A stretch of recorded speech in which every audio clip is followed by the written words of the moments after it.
Samuel, welcome back. Oh, it's good to be back. Good to see you. I have to ask the question, how are you going? Look, I think I'm okay.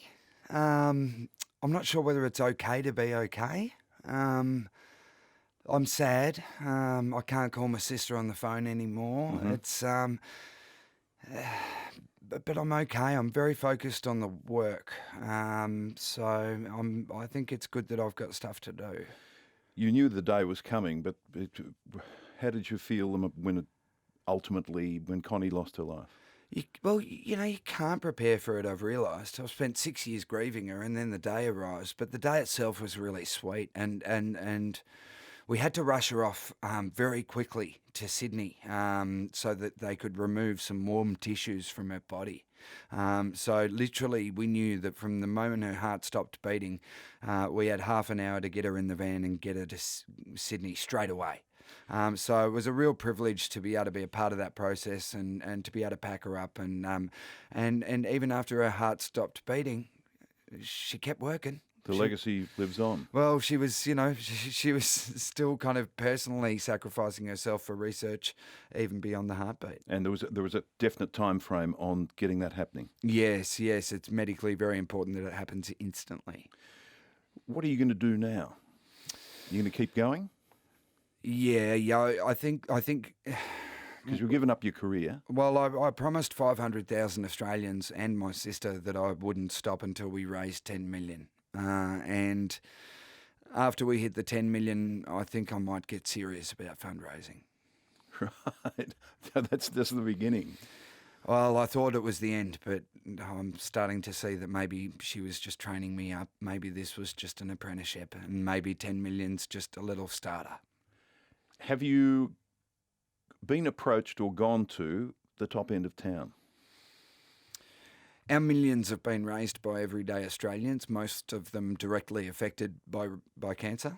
And to be honest, to be perfectly honest, I'm sick of tapping those most affected.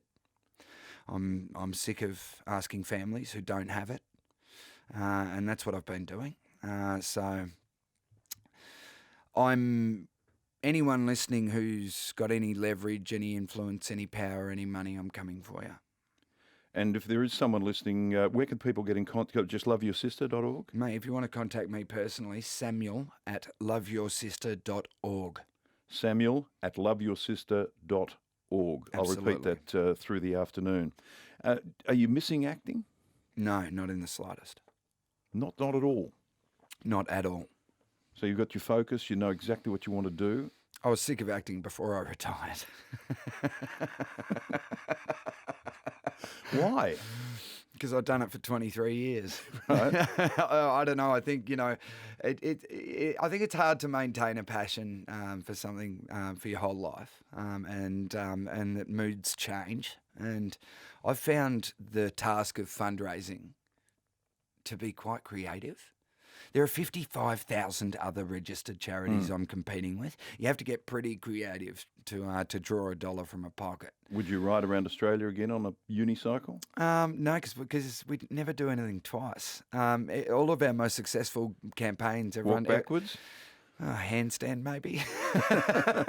Walk on my hands. Maybe you could walk and do something unique in each town. What I know is that we'll keep breaking world records because we're the charity that does that. My sister broke the world record for longest line of coins. I broke the world record for longest distance travelled on a one-wheeler. And we'll keep showing that we'll do whatever it takes, no matter how absurd, to make sure we vanquish this thing we call cancer. Good afternoon, Sam. Good afternoon, Geraldine. I hope this doesn't cause any upset for you, but we know Connie. We did know Connie very well because our son was in the Children's Hospital with her, diagnosed at the same time. No way back when we were just little kidlets. Way back.